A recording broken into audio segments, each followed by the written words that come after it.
95 ভাগ মুসলমানের দেশে 95 ভাগ মুসলমানের দেশের কোন মন্ত্রী প্রতিমন্ত্রী যদি বলে যারা 95 ভাগ মুসলিমদের নেতৃত্ব দেয়, এ সকল কোন ব্যক্তির ঘাড় মটকানোর কথা যদি কেউ বলে, আমার কাছে তো সন্দেহ হয় সে মুসলমানদের মন্ত্রী হতে পারে।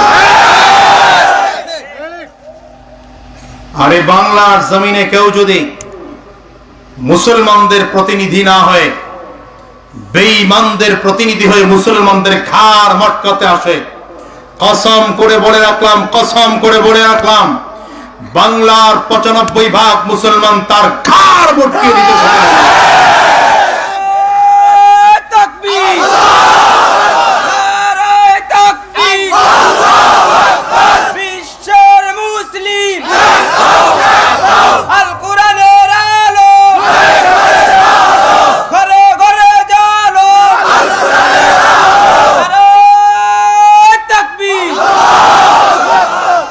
আপনি মুসলমানদের প্রতিনিধি না অন্য ধর্মের কারো প্রতিনিধি, সেটা ক্লিয়ার করুন।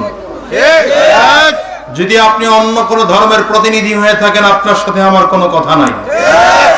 আর যদি মুসলমান ধর্মের প্রতিনিধি হয়ে থাকেন, ইসলাম ওয়ালাদের প্রতিনিধি হয়ে থাকেন, বাংলাদেশের প্রতিনিধি হয়ে থাকেন, তো বাংলাদেশে 95 ভাগ মুসলমান, এদেশের মাদ্রাসাকে ইজ্জত করে কথা বলতে হবে, মসজিদকে ইজ্জত করে কথা বলতে হবে, আলেমদেরকে ইজ্জত করে কথা বলতে হবে, দাড়িওয়ালা টুপিওয়ালা জুব্বাওয়ালাদেরকে সম্মান করে কথা বলা হবে, নয়তো বাংলার জমিন থেকে চুটিয়ে বিদায় করা হবে।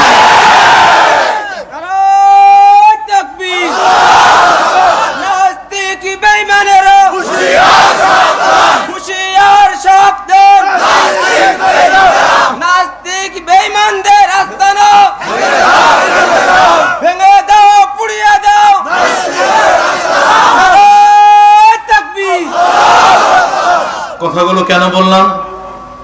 এটা 95 ভাগ মুসলমানের দেশ, ঠিক না বেঠিক? এই দেশে ইসলামের বিরুদ্ধে বলে আজ পর্যন্ত কেউ টিকে থাকতে পারে নাই, পারবেও না কোনদিন।